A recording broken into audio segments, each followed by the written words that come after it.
ప్రార్థన చేయండి అన్న.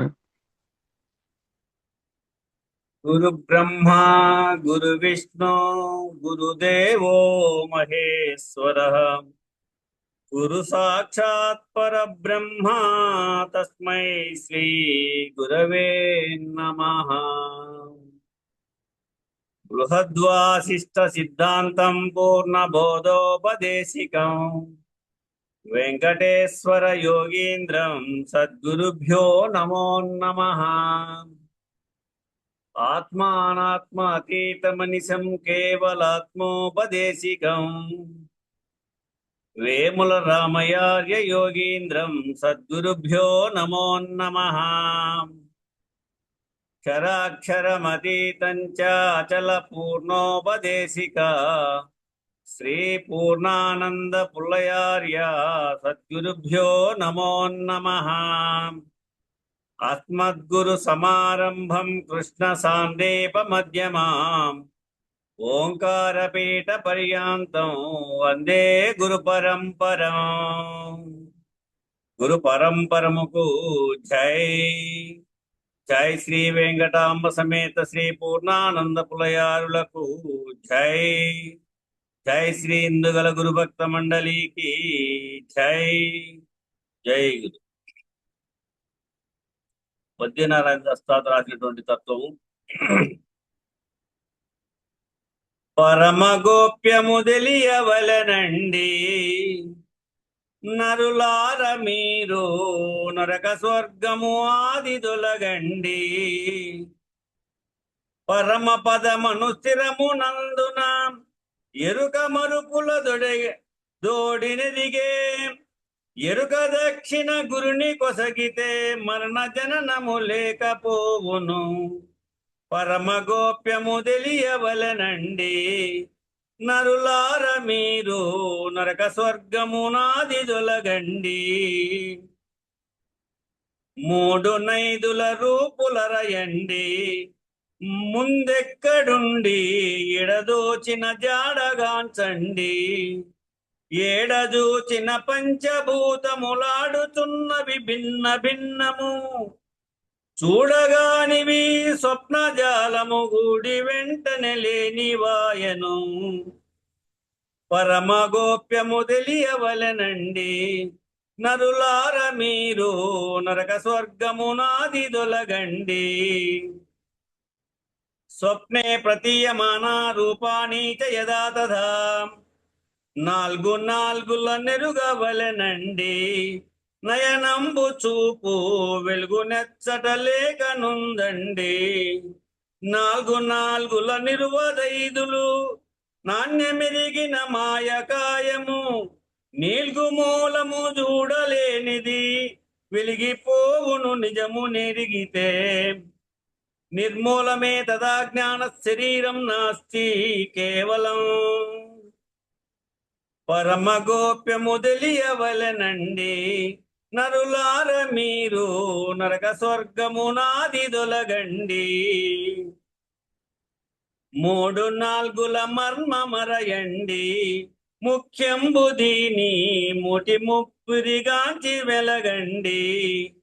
మూడు నాల్గుల పూర్ణమిందున నాడు ప్రణవము నిరువదారగా చూడ శూన్యము శశ విశానము నాడ సర్వము లేనివాయను. ఏతన్మిథ్యా శుద్ధ వియత్కించిన్నాస్తి.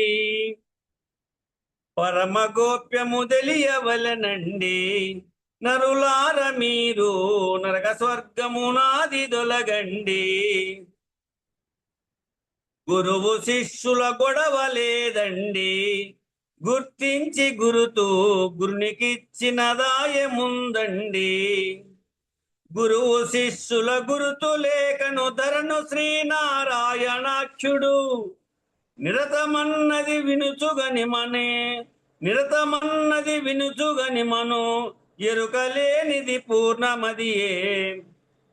గురు శిష్యోర్ధ్వయం నాస్తి కర్పూర జ్వాలవత్ ఏకం నాస్తి ద్వయం నాస్తి పూర్ణం సదా.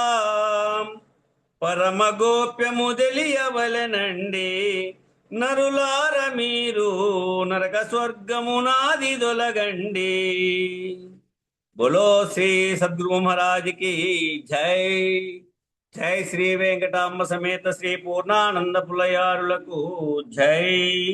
జై శ్రీ ఇందుకల గురుభక్త మండలికి జై. జై గురు.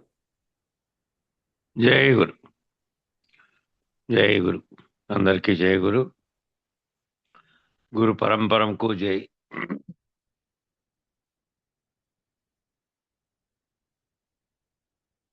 నిన్న నేను చెప్పారు, అలా ఎవరైతే బయలు ఇట్టిది అని తెలియజెప్పేవాడే నిజ గురువు, ఆ బయలును దర్శింపజేయగలిగేవాడే సమర్థుడైనటువంటి పరమ గురువు. అది దృఢీకరించి ఉన్నట్లుగా అఖండ ఎరుకను విడిపించేవారేమో పరమేష్ఠి గురువు అని చెప్పారు. నిన్న అక్కడికి చేసుకున్నాం పూర్తి. ఇలా వాచ్యార్థ లక్ష్యార్థాలుగా అభావస్థితిని లేకుండా చేసే పద్ధతి. అభావస్థితిని పడాల్సింది అభావస్థితి అని పడింది. ఏ భావస్థితి లేనటువంటి అభావం, భావరహితం. లక్ష్యార్థంగా తెలుసుకుని తెలియచేసేటువంటి ఈ లేకుండా చేసే పద్ధతి అంటే అచల పరిపూర్ణ రాజయోగ పద్ధతి. అందుకని దీనికి పరిపూర్ణము అని పేరు. పరిపూర్ణం సాధారణంగా బోధలన్నిట్లో చివరి బోధ అనేది పూర్ణ బోధయే. బోధలన్నిట్లో చివరి బోధ కాబట్టి అది అయి ఉన్నప్పుడు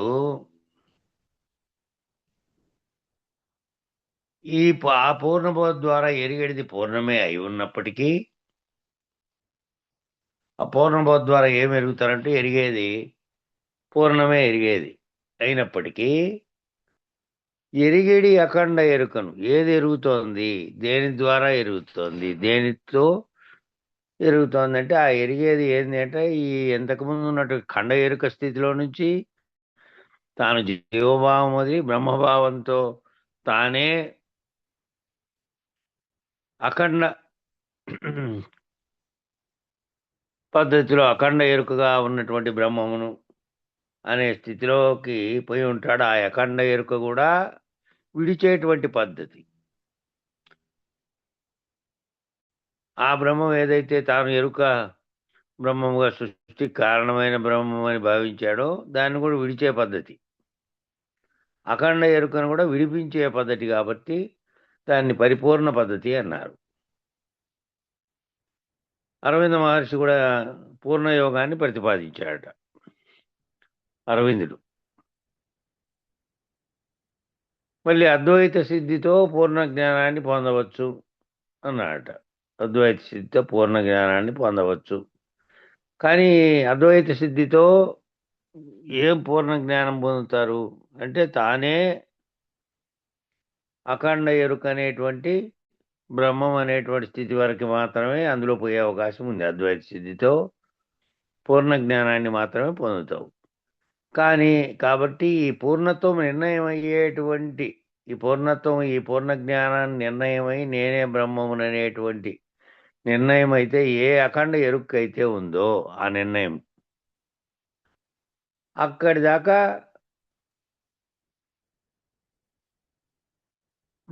అక్కడి దాకా పూర్ణంగా ఉంది. కానీ పరిపూర్ణము అని అంటే మళ్ళీ అక్కడ కూడా ఏ అఖండ ఎరుకైతే నిర్ణయం చేస్తోందో దాన్ని ఆ నిర్ణయం చేసేటువంటిది అది కూడా పోవాలి. నిర్ణయం చేస్తున్నటువంటిది కూడా ఏ అఖండ ఎరుకైతే ఉందో దానిని విడిపించే పద్ధతి ఏమో పరిపూర్ణ పద్ధతి. ఇది పరిపూర్ణ పద్ధతి, అచల పరిపూర్ణ రాజయోగ పద్ధతి. పరిపూర్ణ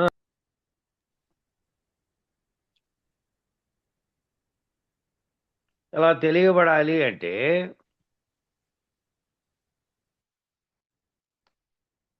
అక్కడ దాకా తేట తెల్లంగా నడిచినటువంటి నడక కలిగిన వాడై ఉండాలి.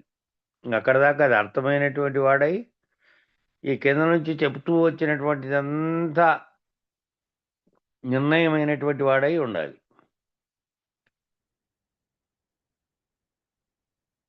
అట్లా తేట తెల్లంగా నడకగలిగిన వాడై ఉండాలి. గమనము, గతి. అయితే ఇప్పుడు ఈ ఎరుకకి ఎవరు పేర్లు పెట్టారు? అక్కడి దాకా గమనం కలిగి ఉండాలి. ఆ గమనంతో అయితే ఆ ఎరుకకి కూడా పేర్లు ఎవరు పెట్టారు? ఆ పరిపూర్ణమైన బట్టబయలుకు ఈ ఎరుకే పేరు పెట్టింది. ఆ బట్టబయలుని దర్శించవలే, తన వలే అది లేదు, తనకు మూలము కాదు, తనకున్న లక్షణాలు ఏవి దానికి లేవు అని గుర్తించిండేది కూడా ఎరుకే. దాని లక్షణాలను గుర్తించి దీని లక్షణాలను ఇది గుర్తించుకున్నది కూడా ఎరుకే. తనకున్న లక్షణాలు దానికి లేవని, తనకు మూలం కూడా కాదని, దాంట్లో తనకు స్థానం కూడా నిల్చుటకు కూడా స్థానం లేదని, అది ఎప్పటికీ ఒకే తీరుగా ఉన్నదని, ఇది మాత్రం వస్తూ పోతూ ఉన్నదని గుర్తించినది కూడా ఎరుకే. నిల్చుటకు స్థానం లేదు, ఆశ్రయము కాదు, ఆధారము కాదు కాబట్టి ఆశ్రయించితే అక్కడ ఆశ్రయం ఇచ్చేది కూడా కాదు. అది ఆధారం కూడా కాదు. కాబట్టి తానే ఏదైతే ఇదంతటిని గుర్తు చేసిందో, ఏదైతే ఇదంతటిని గుర్తెరిగిందో, తనను దానిని గుర్తెరిగి ఈ పేర్లన్నీ పెట్టిందో, ఏ ఎరుకైతే ఆ ఎరుక అఖండ ఎరుక కూడా. మరి అఖండ ఎరుకకు కూడా ఎవరు పేరు పెట్టారంటే, పోనీ అది అఖండ ఎరుక, ఇది ఖండ ఎరుక అని ఎవరు పేరు పెట్టారు? ఇది అనేకత్వం పొందితేనేమో ఖండ ఎరుక అయింది. ఆ ఏకత్వ స్థితిలో పొంది తానే బ్రహ్మం అని తెలిసిన తర్వాత అఖండ ఎరుక అయింది. అది ఎవరు పెట్టారు పేరు? ఎవరు పెట్టారంటే తనకు తానే పెట్టుకుంది. ఆ పేర్లన్నీ తనకు తానే పెట్టి తానే బయలుకు అన్నిటికీ పేర్లు పెట్టింది. ఏకం అనేకం అయ్యేంత వరకు పెట్టుకుంది. ఏకంగా ఉండి అనేకం అయ్యేంత వరకు మళ్ళీ అనేకానికి పేరు పెట్టుకుంది. ఈ అనేకత్వం పోతే మళ్ళా ఏకత్వంగా ఉన్నటువంటి దాన్ని అంతటిని అదే పెట్టుకుంది. పేర్లన్నీ అదే పెట్టింది. ఏదైతే సచ్చిదానంద ఘనం అని అంటున్నామో, ఏది సచ్చిదానందమని అది ఘనమైనటువంటిది, అనేకత్వం పొందకుండా ఘనీభవించినటువంటి ఏకత్వ స్థితిలో కదలని స్థితిలో ఉన్నటువంటి సచ్చిదానంద ఘనం అని అంటున్నాము, సత్య జ్ఞానానంద స్వరూపం అని అనుకుంటున్నాము, అదేమో బంగారం లాంటిది. ఒక్క స్వరూపమే ఉంది. అప్పుడు బంగారం అంటే ఒకే స్వరూపం ఉంది, బంగారంగా ఉంది. మళ్ళీ అనేకత్వం పొందినప్పుడు ఏమైంది? ఆ బంగారం ఉంగరాలైంది, బొంగరాలైంది, ఆభరణాలైంది, 7 వారాల ఆభరణాలైంది. ఇప్పుడు దానికి పేర్లు ఎవరు పెట్టారు? కాళ్ళకు పెడితే మెట్టెలు, మడమలకు పెడితే పట్టీలు, వంకీలు, దండలు, కంటెలు, ఆరాలు, ముక్కు పుడకలు, తాటంకములు, చూడామని ఎన్ని పేర్లు! ఎన్ని పేర్లన్నీ ఏంటికొచ్చా? ఎన్నో పేర్లు. అన్నింటా వ్యాపకమైనదేమో బంగారమే. అసలు స్వరూపంగా ఉన్నది ఏంది? బంగారం అని ఉంది. అది ముద్ద రూపంలో ఉన్ని, అది గడ్డ రూపంలో ఉన్ని, అది ఏమి రూపంలో అన్నా ఉన్ని, దానికి ఏమన్నా పేరుందే? దీనిలో కొన్నిట్లు. ఇది కంటి, ఇది వడ్డానము, అది వంకీలు, ఇది మెల్ల వేసుకునే నెక్లెసు. ఈ పేర్లన్నీ ఆడుందే? ఊరికి అది ఏ రూపంలో అన్నా ఉండని బంగారం బంగారమే. దానికి ఏమి రూపం కల్పించవల్లే. ఏకత్వ స్థితిలో ఘనమై ఉన్నప్పుడేమో ఘనీభవించి గడ్డగట్టి ఉన్నప్పుడేమో సచ్చిదానంద ఘనమని అంటున్నారు. దాన్ని సత్యజ్ఞానానంద స్వరూపం అని అంటున్నారట. ఏకత్వ స్థితిలో ఉంది, అనేకత్వం పొందని స్థితిలో, బంగారం లాంటి స్థితిలో ఉందట. ఎప్పుడైతే కరిగిందో, ఎప్పుడైతే కదిలిందో, ఎప్పుడైతే అనేకం అయిందో, అప్పుడు వచ్చినాయి ఈ పేర్లన్నీ. ఉంగరాలు, బొంగరాలు, ఆభరణాలు, 7 వారాల నగలు, కాళ్ళకు పెడితే ఒకటి, మడమలకు పెడితే ఒకటి, తలకాయకు పెడితే ఒకటి, చెంపలకు పెట్టుకుంటే ఒకటి, చెవులకు పెట్టుకుంటే ఒకటి, మెల్లో పెట్టుకుంటే ఒకటి, ముక్కుకు చెవుకు పెట్టుకుంటే వేరు వేరు అన్నీ ఎట్లా వచ్చినాయి? అన్ని పేర్లు అన్నీ వచ్చినాయి. ఎన్ని పేర్లు? అన్నిటా వ్యాపకమై ఉన్నదేమో బంగారమే. అందరికీ కనపడేదేమో శృంగారమే. శృంగారం అంటే అది ధరించిన తర్వాత అందంగా కనపడుతుంది చూడు. ఆహా! ఎంత బాగుంది, ఎంత అందంగా కనపడుతుందని. కనపడేదేమో శృంగారమే. మరి అన్నిట్లో ఉన్నది ఏమున్నది? అసలు వస్తువు ఏమిటి అంటే బంగారమే. ఈ పేర్లు ఈ రూపకం అంతా పొందింది. ఒకే స్థితిలో నుంచి అనేకత్వం పొంది స్థితి అయింది. ఇంకా మొదట్లో ఉన్నది కూడా అదే. ప్రజ్ఞానఘనంగా ఉన్నటువంటి బ్రహ్మం అనేటువంటి అఖండ ఎరుక అనేది ఘనీభవించిన స్థితిలో ఒక్కటిగా ఉంది. అది కరిగి కదిలింది, అనేకత్వం పొందింది అంటే అనేక జీవులైంది, అనేకమైనటువంటి సర్వము అయింది. ఇక్కడ అందరికీ కనపడే శృంగారం ఏంటంటే, శృంగారం అంటే ఇక్కడ కామేచ్ఛతో కూడినటువంటి భావనలో కాదు బోధించబడిండేది. అది ఏమిటంటే జీవాత్మ పరమాత్మ ఎడల కలిగినటువంటి ప్రతిస్పందన.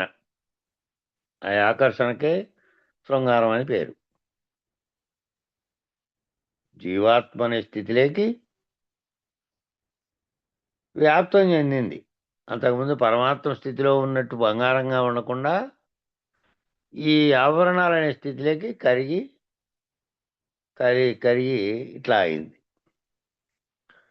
ఆ ప్రతిస్పందనకి శృంగారం అని పేరు. ఈ శృంగారం అంటే ఇది ఒక సంస్కృత శబ్దం. శృంగము, శృంగి, ఆ శృంగ స్థానం నందు నిలకడ చెందినటువంటిది శృంగారం. అఖ్యాయక తదేక దృష్టితో దీపశిఖపై దృష్టి నిలిపినటువంటి ధ్యానం చేసేటటువంటి వారికి ఓ రసానుభూతి కలుగుతుందట. ఓ దీపశిఖపై అంటే దీపంలో వెలుగుతున్నటువంటి మధ్యలో జ్యోతి ఉందే, దానిని మాత్రమే తదేక దృష్టితో ఎవరైతే దృష్టి నిలిపి ధ్యానం చేస్తూ ఉంటారో వాళ్ళకి రసానుభూతి కలుగుతుంట. ఏమీ చేయకపోయినా, ఏమీ చూడకపోయినా ఇంద్రియములన్నీ ఆ ప్రకాశంలో లయించి దాంట్లో లీనమైపోయి పోయినటువంటి స్థితి యందు అవ్యవహారిగా ఉన్నటువంటి నేనులో అట్లా స్థితి, అట్లా రసానుభూతి పొంది దాంట్లో ఏ ఇంద్రియములన్నీ ఏ ప్రకాశంలో కూడా ఆ ప్రకాశంలో లయించిపోయాయో అక్కడ కనపడుతున్నటువంటి జ్యోతి రూపం ఒక్కటే కనపడుతున్నదో అక్కడ వ్యవహారం లేకుండా అవ్యవహారిగా ఉన్నటువంటి ఆ నేననే దాంట్లో స్వాత్మారామ రసానుభూతి, ఆత్మస్వరూపంగా తానే రసానుభూతి పొంది స్వానంద రసానుభూతి తనను తాను అనుభవించేటువంటిది, తనలో తాను రమించేటటువంటి, తనలో తాను రమించడం, నిరంతరం తాను ఆత్మానుభూతుడై ఆత్మానురసానుబంధంలో రమించడం అనే పదం నుంచే రామ అనే పదం వచ్చింది. రామః అనేదేమో అసలు పేరు. దానికి డు అని పెట్టి మనం రాముడు చేసాం తెలుగులో.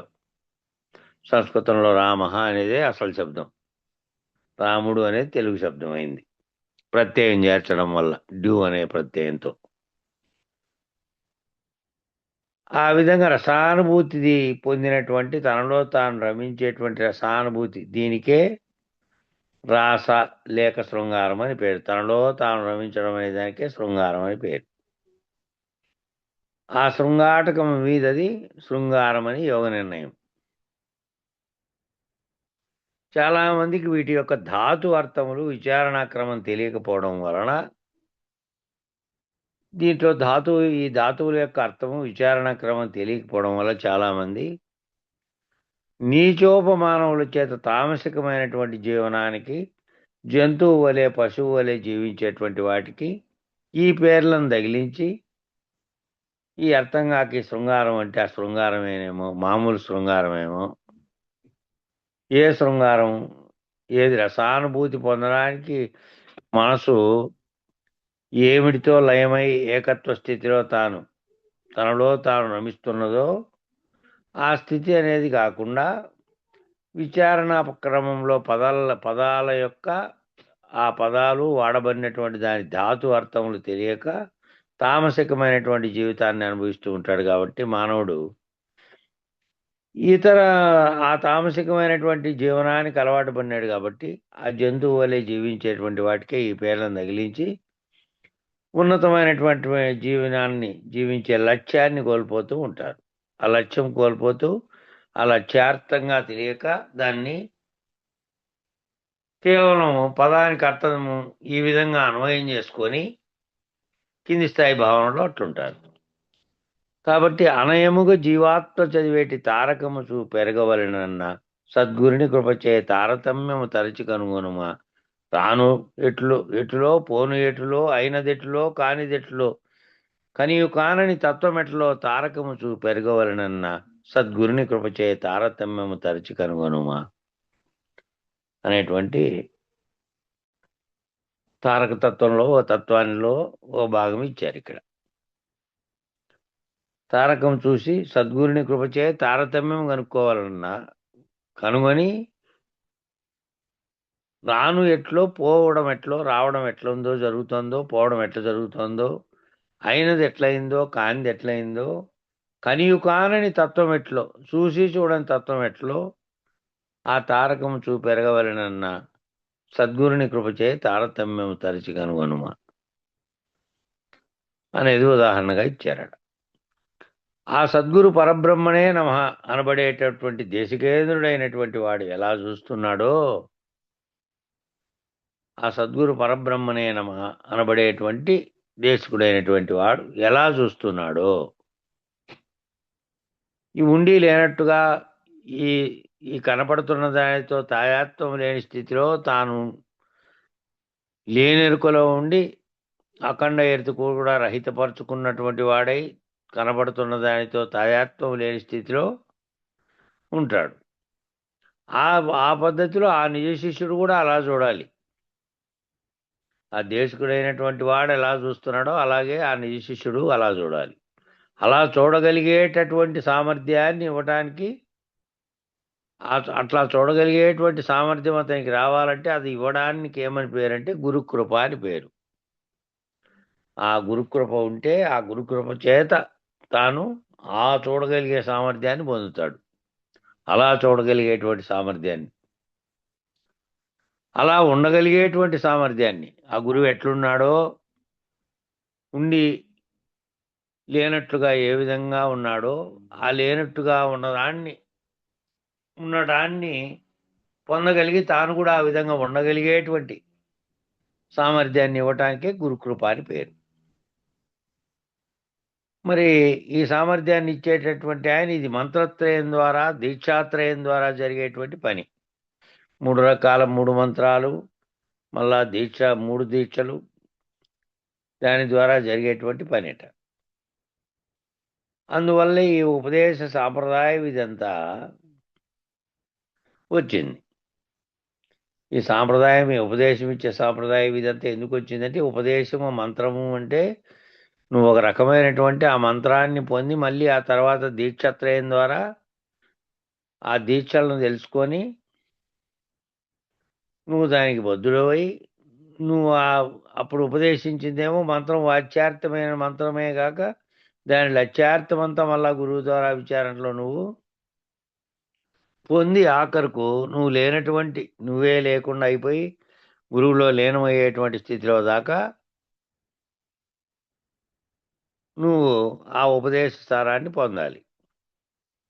అయితే ఉపదేశ సాంప్రదాయ విధి పొందిన వారందరూ బయలు దర్శిస్తారా అంటే అది కొద్దిగా సందేహమేనట. ఎందుకంటే ఎందుకనేది కూడా ఇస్తున్నాడు. ఉపదేశం పొందిన వారంతా మరి బయలును దర్శించే స్థితికి పోయి ఇది రహితమైపోయి ఎరుక మొత్తం అఖండ ఎరుకతో సహా రహితమైపోయి తానే లేనటువంటి స్థితిలో జీవించి దాంట్లో లీనమైపోయి గురువులో ఐక్యమైపోయే స్థితి అందరికీ ఉందా అనే ప్రశ్న వేశాడు ఇక్కడ. మరి ఈ సాంప్రదాయ విధి పొందిన వారందరూ ఉపదేశం పొందిన వారందరూ బయలు దర్శిస్తారా అంటే అది కొద్దిగా సందేహమే అంటున్నాడు. ఎందుకు అంటే మరి ఈ కాలంలో అత్యంతక శ్రద్ధ అత్యంత అభావమును పొందేటువంటి వరకు నిలబెట్టుకోగలిగిన వాడే బయలును దర్శించగలుగుతాడు. అత్యంతిక శ్రద్ధ, ఆ శ్రద్ధ ఎటువంటిదంటే అది ఆఖరుకు అంతిమ స్థితి వరకు తాను లేకుండా అయిపోయే వరకు ఏ శ్రద్ధ అయితే పట్టాడో అత్యంత అభావమును పొందేటంత వరకు అత్యంత అభావం, భావం లేకుండా పోయి అభావం అయిపోయే స్థితి ఆఖరి దాకా ఆ పొందేటంత వరకు నిలబెట్టుకోగలిగిన వాడు. ఈ శ్రద్ధ ఎట్లా నిలబెట్టుకున్నాడంటే మొదలు ఉపదేశం ఇచ్చినప్పటి నుంచి ఇంకా అంతిమ అంతిమ స్థితి వరకు అంతటి శ్రద్ధ, అంతటి భావము. ఆ అభావమును పొందేటంత వరకు, అత్యంత అభావము పొందేటంత వరకు నిలబెట్టుకోగలిగిన వాడు. అంతటి తీవ్రతుండి ఆ గురువును వెంబడించినటువంటి వాడు మరి ఇంక మరొకటి ఏమీ లేకుండా అనేకమైనటువంటి తన జీవన విధానంలో ఎన్నో రకాలైనటువంటి పనులన్నీ చేసుకుంటూ, వ్యవహారం చేసుకుంటూ, కుటుంబం నడుపుతూ ఈ రాజయోగంలో ఉండేవాడు రాజయోగిగా సర్వేక సమస్తము తాను అనుభవిస్తూ మళ్ళీ ఇవన్నిటినీ అన్ని దిశలకు పోవాల్సి వస్తుంది జీవనాధారంగా ఉన్నటువంటి స్థితిలో నుంచి. కాబట్టి ఇన్ని పొందుతున్నప్పటికీ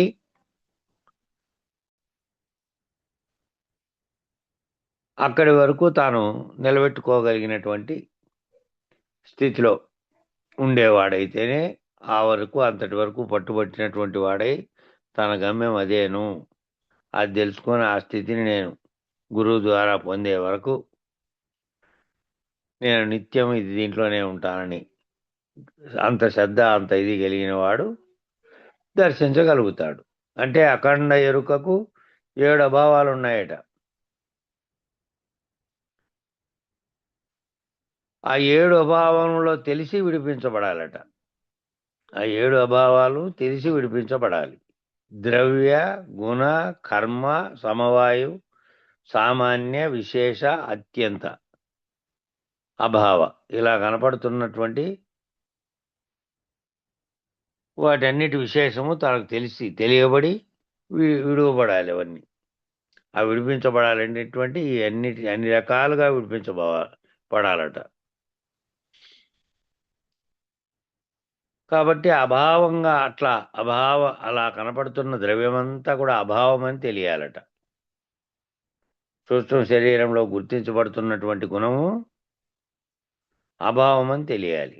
కారణ శరీరంలో గుర్తించబడుతున్నటువంటి కర్మ కూడా అభావం అని తెలియాలట.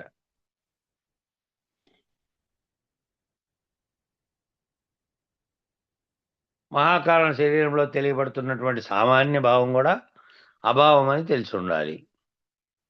దాని అవతల సమవాయి భావం అనేది కూడా అభావం అని తెలిసి ఉండాలి. మరలా ఈశ్వర స్థూల శరీరం, ఈశ్వర సూక్ష్మ శరీరం, అవ్యాకృత హిరణ్య గర్భ పరమాత్మ వీటన్నిటి అందు కూడా ఆయా అభావ స్థితులు పొంది ఆఖరిదైనటువంటి అత్యంత అభావమును దాటినటువంటి వారు ఎవరైతే ఉన్నారో అంటే ఈ 4 రకాలైనటువంటి జీవభావంగా చెప్పబడినటువంటి స్థూల సూక్ష్మ కారణ మహాకారణ శరీరాలుగా ఉన్నటువంటివి, మళ్ళీ అఖండ ఎరుకగా ఉన్నటువంటి దాంట్లో ఈశ్వర తనువులుగా చెప్పబడినటువంటి స్థూల సూక్ష్మ కారణ మహాకారణ ఎరుకలు కూడా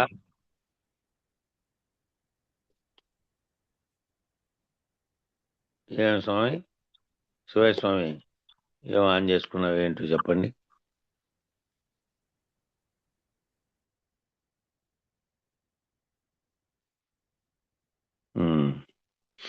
కాబట్టి జీవుడుగా 4 స్థూల సూక్ష్మ కారణ మహాకారణ శరీరాలు అఖండ ఎరుకుగా నిర్ణయం అయిన తర్వాత అందులో స్థూల సూక్ష్మ కారణ మహాకారణ శరీరాలుగా తెలియబడుతున్న వాటన్నిటిలో నుంచి అందులో తెలియబడుతున్నటువంటి సామాన్య భావము అభావమేనని, దాని అవతల సమవాయ భావము అది అభావమేనని, మళ్ళా ఈశ్వర స్థూల శరీరము, ఈశ్వర శరీరం, అవ్యాకృత హిరణ్య గర్భ పరమాత్మ వీటన్నిటి అందుకు కూడా ఆయా అభావ స్థితులు పొంది భావం లేనటువంటి స్థితులు. అందులో ఏ భావము అంటే ఏది సంకల్పిస్తోందో, ఏది గుర్తెరుగుతోందో దాని నుంచి రహితమైనటువంటి స్థితిని పొంది ఆఖరిదైనటువంటి అత్యంత అభావముగా ఉన్నదాన్ని, భావాభావములు 2 లేవు కదా దానికి.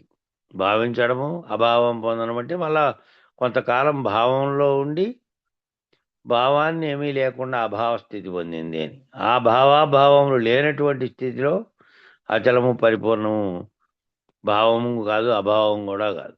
భావము చేయదు, మళ్ళీ అభావ స్థితి లేకపోయేదంతా కూడా నీవు భావం స్థితిలో నుంచి ఈ అభావ స్థితిలోకి అత్యంత అభావ స్థితిలోకి పోయి మళ్ళా దానిని కూడా దాటినటువంటి వారు ఎవరైతే ఉన్నారో అని అంటున్నారు. అభావ స్థితిలో కూడా భావరహితమైన స్థితిలో కూడా అక్కడ ఏముంది అంటే కేవలం ఎరుక అనే స్థితి ఉంది. ఆ కేవలంగా ఉన్నటువంటిది ఏది భావించిందో అది ఉంది. ఆ అభావమును కూడా ఎవరైతే దాటివారో వాళ్ళు కేవలం ఎరుకను దాటుతారు. ఆ కేవలం ఎరుకగా ఉన్నదాన్ని కూడా ఆ ఎరుక ఏమిటి? అభావ స్థితిని పొందినటువంటి ఎరుక. సంకల్పించి తానే ఈ ఖండ ఎరుకలుగా అఖండ ఎరుకలు రెండు స్థితిలో నుంచి దాటి కేవల ఎరుకగా ఉన్నటువంటి స్థితిని కూడా ఉన్నటువంటి స్థితిలో కూడా లేకుండా దాటుతారు దాన్ని. అత్యంత అభావమును కూడా దాటివారు. అత్యంత అభావమైనటువంటి దాన్ని కూడా దాటారు ఇంకా. కాబట్టి భావమును తెలుసుకొని భావమును శుద్ధి చేసుకొని శుద్ధ సాత్వికమైనటువంటి బ్రహ్మీభూత స్థితి అందు నిలకడ చెందడమేమో మొదటి పరిణామం. శుద్ధ సాత్వికం అంటే మళ్ళీ ఏ గుణాలు ఇతర గుణాలు కలిసి మళ్ళీ అది గుణాలతో కూడి అనేకత్వం పొందకముందు శుద్ధ సాత్వికంగా ఉంది. గుణాలతో కూడి బ్రహ్మీభూత స్థితిలో నుంచి మలినపు ఎరుకగా మారింది. శుద్ధ ఎరుకగా ఉండేది మలినపు ఎరుకగా మారి మళ్ళీ జీవభావంతో సహా ఇవన్నీ వచ్చినాయి.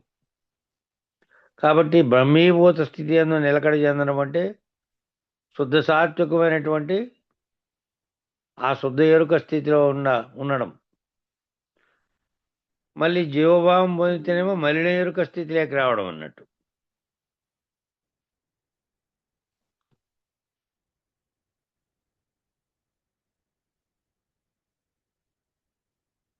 ఇదేందో బ్యాటరీలో అని పడుతోంది.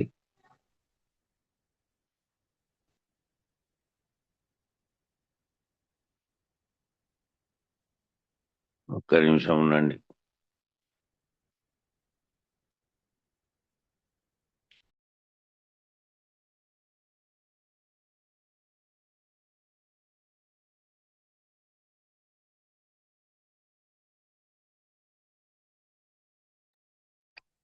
సరేలే, ఇంకా కొద్దిగా ఉంది. దీంట్లో ఛార్జింగ్ లేకుండా ఉన్నది, చూసుకోలేదు కంప్యూటర్లో.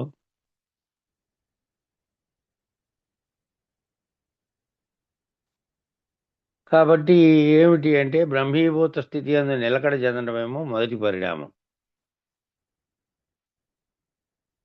తాను అఖండ ఎరుక స్థితిని గుర్తెరిగి తాను జీవస్థితిలో నుంచి బ్రహ్మం నెరిగి ఉన్నాడే, అది అక్కడ నిలకడ చెందడం మొదటి పరిణామం.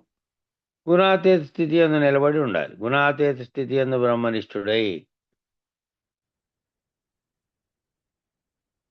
4 మహావాక్యాల ద్వారా 4 ముక్త స్థితులను చతుర్వేద ముక్తులను స్వానుభవ నిర్ణయంగా పొంది ఉండడం అనేదేమో రెండవ పరిణామం అంటున్నాడు. ఈ 2 దివ్యయానాలు పూర్తి చేసుకున్న తర్వాత పూర్తి చేయడానికి మొదటి దివ్యయానమైనటువంటి మానవ ఉపాధి వరకు వచ్చి ఉండాలి. మానవ ఉపాధి కాటి నుంచి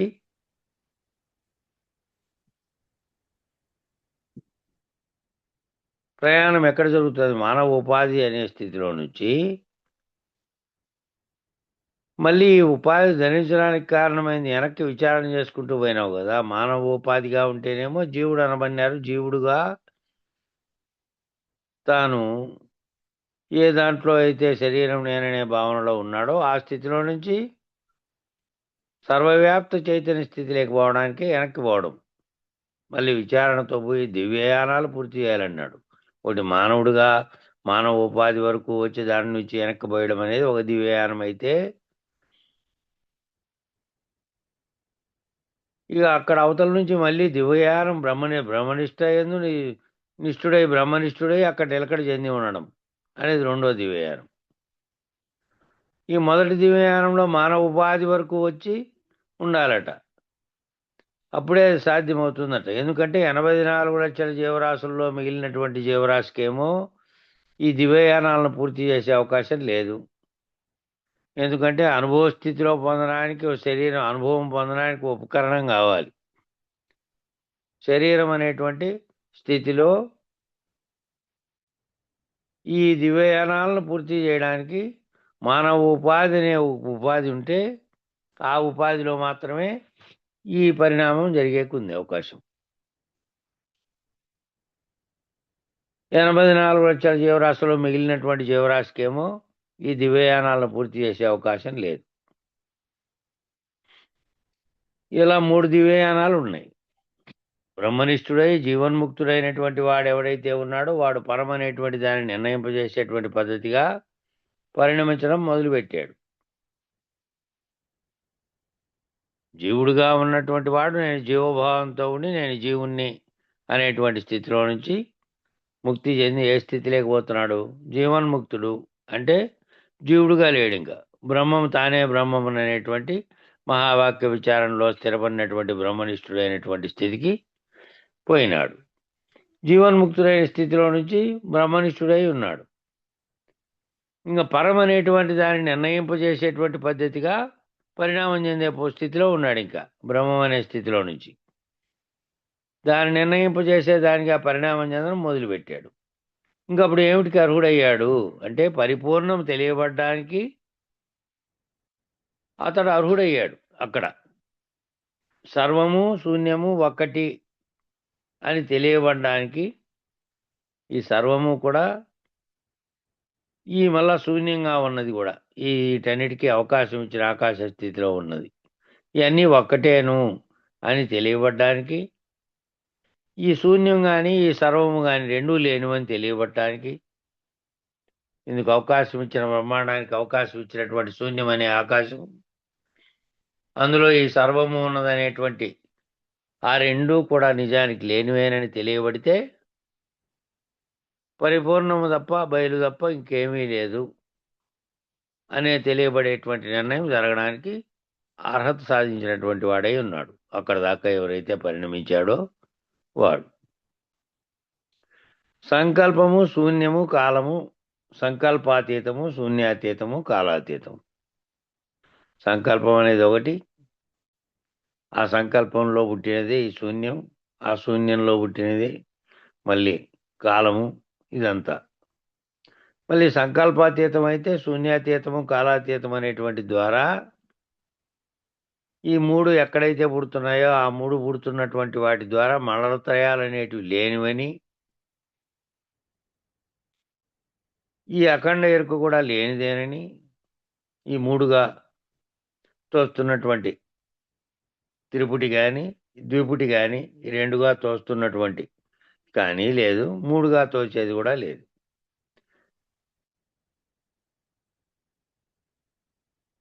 ఈ ఈ ఎవరికి వారే ఈ రీతిగా త్రిపుటిని దాటినటువంటి వారై ద్విపుటిని దాటడానికి అర్హులవుతారు. త్రిపుటి అంటే ద్రష్ట దృష్టి దృశ్యము ఈ మూడు లేనటువంటి వాడు మళ్ళీ అక్కడ ద్విపుటిగా ఉండడం అనేటువంటి అఖండ ఎరుక స్థితిలో రెండే ఉన్నాయి. అక్కడ ఆ రెండు కూడా లేనివి. ఆ బ్రహ్మాండ ఎరుక పిండాండ ఎరుక రెండు కూడా లేనటువంటి స్థితిలో ఆ ద్విపుటిని కూడా ఎవరైతే దాటి వారు ఉన్నారో ఆ దాటే స్థితికి పోతే వాళ్ళు అర్హులు ద్విపుటిని దాటడానికి. త్రిపుటిని దాటిండేవాడైతే ముందు త్రిపుటిని దాటింటే ద్రష్టరహిత అయిపోయింటే ద్రష్ట దృష్టి దృశ్యం లేనటువంటి రహత జీవుడైతే జీవభావం నుంచి జీవన్ముక్తుడైన స్థితిలో బ్రహ్మనిష్ఠుడైనటువంటి స్థితిలో అఖండ ఎరుకగా నిలబడినటువంటి వాడు, నిలకడ చెందినటువంటి వాడు త్రిపుడిని దాటినవాడు. ఇక ద్విపుడిని దాటడానికి అర్హుడైతాడట. అప్పుడు ఎట్లా అయితే ఎంపీలు చేసిన వాడు పిహెచ్డీకి చదవడానికి, పిహెచ్డీ చేసిన వాడు మళ్ళీ ప్రొఫెసర్ అవ్వడానికి, ప్రొఫెసర్ అయినటువంటి వాడు వైస్ ఛాన్సలర్ కావడానికి, ఇలా లౌకికమైనటువంటి విద్యల్లో ఎట్లయితే అధికారిత్వాన్ని చెబుతున్నామో దానిలలో ముందు వాడు డిగ్రీ చదివింటే వాడు కొన్ని దానిలకు అర్హుడు, పోస్ట్ గ్రాడ్యుయేషన్ చదివింటే కొన్ని దానిలకు అర్హుడు. మళ్ళీ అది దాటిపోయిన తర్వాత ఎంఫిల్ లాంటివి చేసింటే రీసెర్చ్ స్కాలర్ అని, అంటే ఒక దాని మీద పరిశోధన చేశాడు అని. ఆ పరిశోధన చేసిందని డాక్టరేట్ పొందితే పిహెచ్డి. అతను మొత్తం విశ్వవిజ్ఞానాన్ని అంతటి తెలుసుకోగలిగినటువంటి స్థితిలోకి ఎదిగాడు. డాక్టరేట్ పొందాడు అని.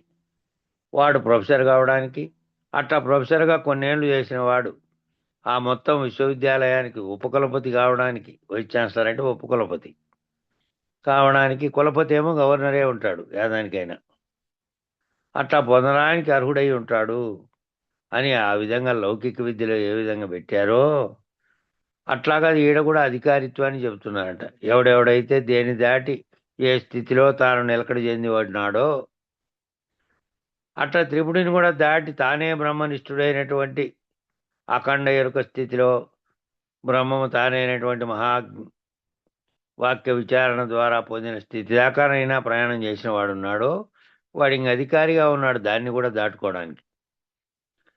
ఆ పరమును తెలియబడి పరిపూర్ణ స్థితిలోకి పరిణామం చెందడానికి సిద్ధంగా ఉన్నాడు అని అర్థం.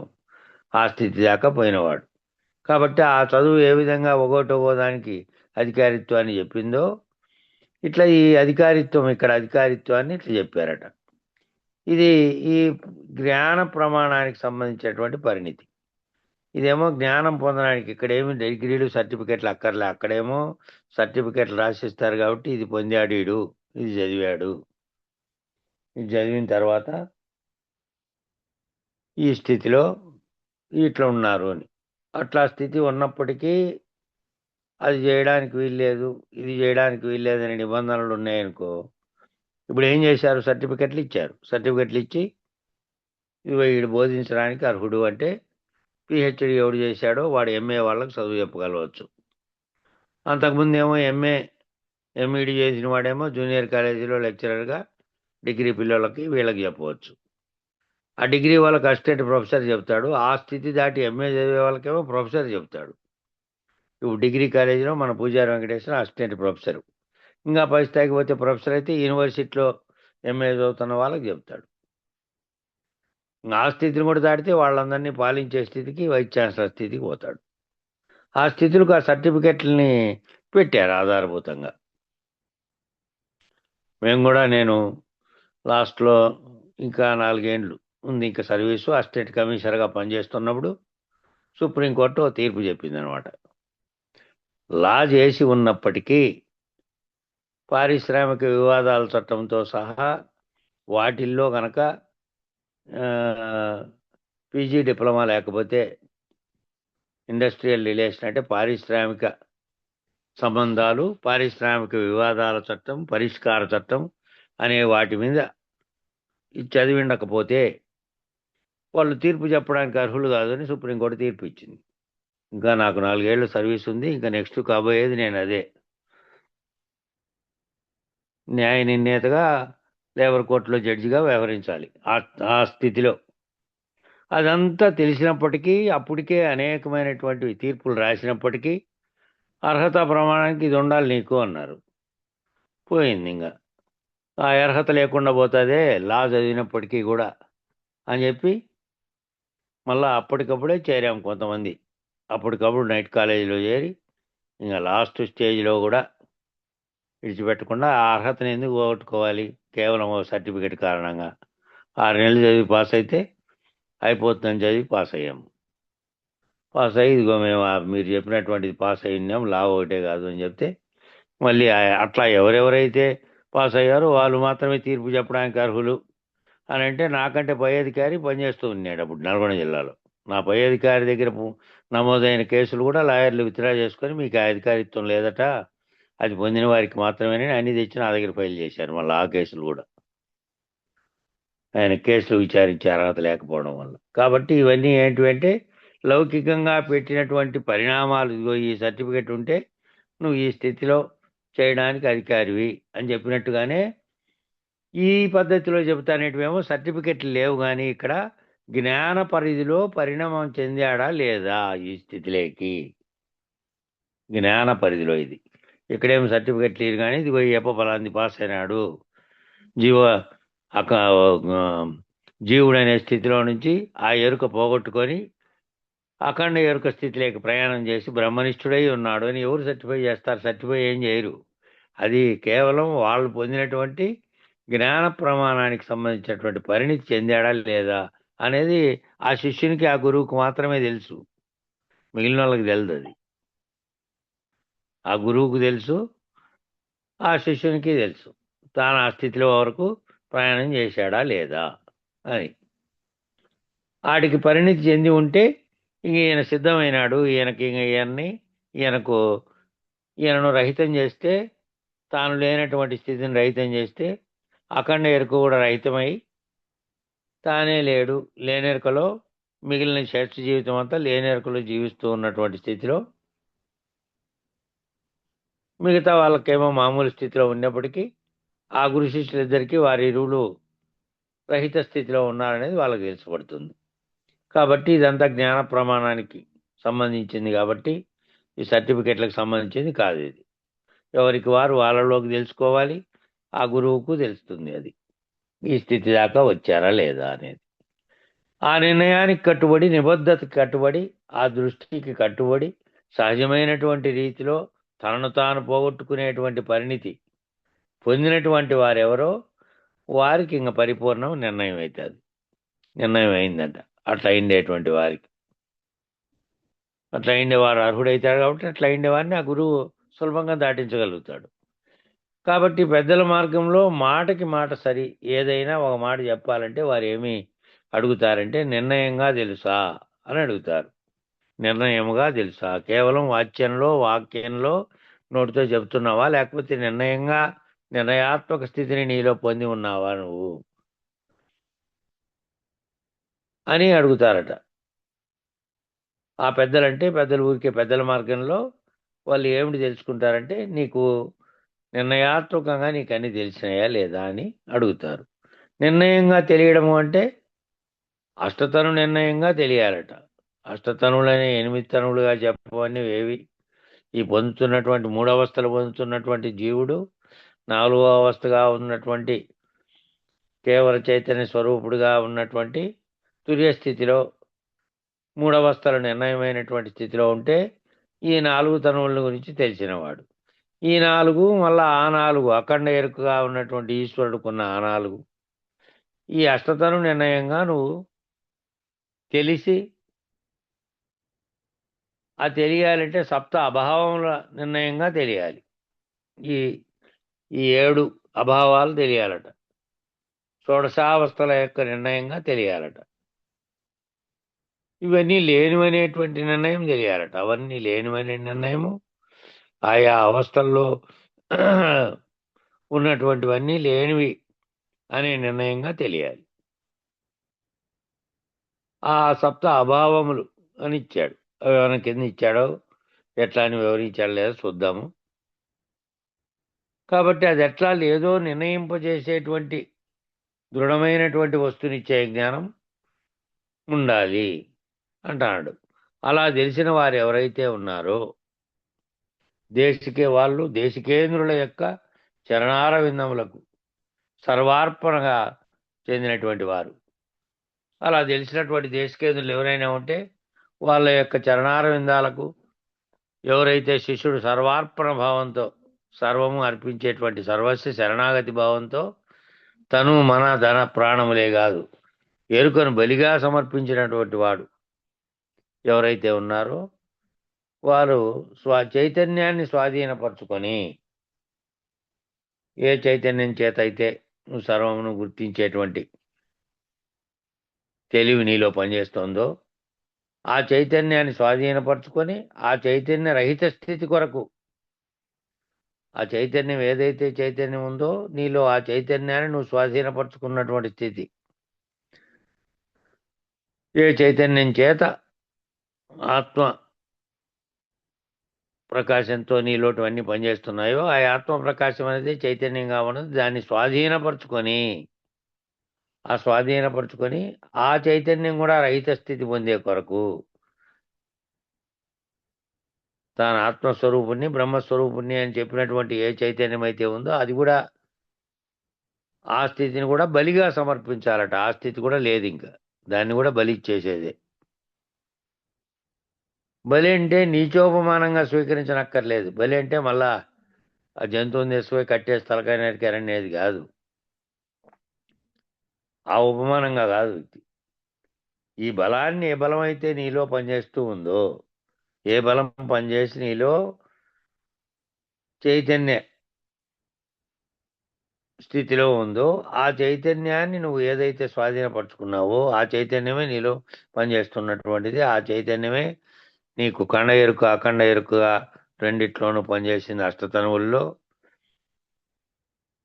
అది ఆ చైతన్యాన్ని బలి ఇవ్వడం అంటే నీ బలం ఏదైతే ఎక్కడుందో నీ బలం దాన్ని బలిచ్చేది. నీ బలం అంతా అక్కడే ఉంది. అది బలిచ్చేదంటే నువ్వేమిటి నీ చైతన్యంతో సహా అంటే నీలో ఉన్న అఖండ ఎరుకతో సహా గురువుకు దారబోసి బలి ఇచ్చినటువంటి వాని అది ఇచ్చేటువంటి బలి అంట. బలము కలిగిన వాడు బలి. బలి చక్రవర్తి అని మనకు మహానుభావుడు ఉన్నాడు. ఆయన భూమండలాన్ని మొత్తం పాలించినాడు. ఏనాడో కృతయుగంలో ఈనాటి రాజులు మహారాజులు చక్రవర్తులందరూ ఏదో కొద్దిపాటి దేశాన్ని పాలించింటే కొద్దిపాటి రాష్ట్రాన్ని కొద్దిపాటి ప్రదేశాలనే పాలించారు. అట్లా కొంతమంది ఉంటే ఆయనేమో మొత్తం ఈ భూమండలాన్ని అంతటిని పరిపాలించాడట ఆయన. తమ ఇల్లు అనే సామ్రాజ్యానికి తామే రాజులమని కొందరేమో తమ ఇంటి వరకే పరిపాలించేది యజమాని, కొందరేమో ఆ ఊరికి యజమాని, కొందరేమో ఈ రాష్ట్రానికి యజమాని, దేశానికి యజమాని అని రకరకాలైనటువంటి రాజులు ఉన్నారు. అట్లా ఆయనేమో భూమండలానికి మొత్తం రాజు. ఇప్పుడు ఈ కొద్దిమంది అయితే ఆయన ఉదాహరణ చెబుతున్నాడు. కొద్దిపాటి ప్రదేశాలను కొద్దిమంది అయితే తమ ఇల్లు అనే సామ్రాజ్యానికి తామే రాజులమని తమ వద్ద పనిచేసే వారి మీద అధికారం చలాయిస్తూ ఉంటారంట. ఆ ఇంట్లో వాళ్ళ మీద, ఇంకా ఎవరో పని వాళ్ళు ఉంటారే వాళ్ళ మీద. అందరూ ఇలాంటి రాజు అనే అభిమానాన్ని పొందుతూ ఉంటారంట. నేను వాడు పెద్ద దేశానికి రాజు అయితే నేను ఇంటికి రాజునులే, నేనేం చెప్తే అది ఎంత మా ఇంట్లో శాసనము, ఇంట్లో వాళ్ళందరూ నా మాట తింటారు కాబట్టి అనేటువంటి అధికారం చలాయిస్తూ ఉంటారంట. అట్లా రాజు అనే అభిమానాన్ని పొందుతూ ఉంటారంట లోపల, నేను ఇంటికి రాజును. ఈ అఖండ ఎరుక కూడా ఒక అభిమానమే. ఈ అఖండ ఎరుక అనే బ్రహ్మమును అనేది కూడా ఒక అభిమానమే. ఇక్కడేమో ఇక్కడ కలిగినటువంటి జీవునికి ఉన్నటువంటి అహంకారం లాగే అక్కడ ఉన్నటువంటి అఖండ ఎరుకకు ఉన్నటువంటి అభిమానం కూడా అది మహదంకారం. కాబట్టి అనంత విశ్వానికి అధిష్టానం అనేటువంటి అభిమానం అది. ఈ అనంత విశ్వమంతటిని కూడా ఏర్పడడానికి కారణమైనది ఏమిటి నుంచి వచ్చింది? ఆత్మస్థితిలో నుంచి పరమాత్మ అనే స్థితి. ఆ పరమాత్మ అనే స్థితి ఏమో ఈ అఖండ విశ్వానికి ఆత్మగా ఉంది. జీవుడుగా ఉన్న దాంట్లోనేమో వ్యష్టిగా ఉన్నటువంటి ఆత్మ ఉంది. అక్కడేమో అఖండ ఆత్మగా